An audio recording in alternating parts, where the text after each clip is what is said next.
We know, for example, that at the very beginning, before Ignatius would begin to direct a person, spiritually or in a retreat, he always wanted to know about their predispositions. Where were they, you know?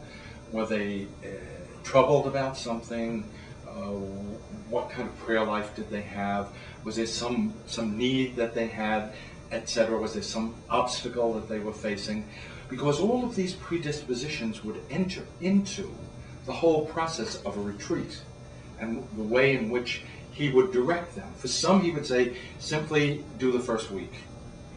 That's really all that you really should be doing at present, given your present condition. So context was very important for Ignatius in determining how he would proceed in the exercises. The same thing is true in education. It becomes extremely important that a teacher consider a student's predispositions to learning. Lots of times teachers just walk in the first day, pick up a textbook and say, you know, here's chapter 1, we begin with X and move through in a sequential fashion.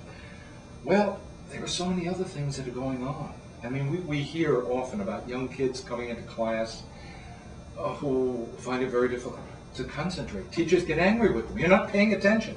Only to discover later on that these kids are from such poor families they haven't had breakfast. You know, the context, the real living situation affects the learning process. So to include family circumstances, socioeconomic factors, cultural differences.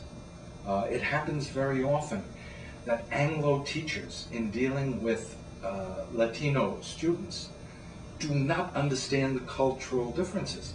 And an Anglo teacher will be correcting someone, and the youngster will stand there with his or her eyes down, and the teacher will say, look at me! And you know, a Latino student, when he's being corrected, would consider it really an affront to look at the teacher. It's a way, in effect, of showing deference and listening. But the cultural difference needs to be known. We need to know the context in order to be effective in working with students. Religious commitment, as well as previous learning. What do they already know? I mean, we've already talked about, you know, building upon sequential learning, etc. So all of these become really important in the process of planning one's lessons or courses or mentoring students with real sensitivity to the context of their lives. And this is really, I mean, a perfect example of honorum cura personalis, real care and concern for each of our students. Begins with knowing who they are as they come to us, their context.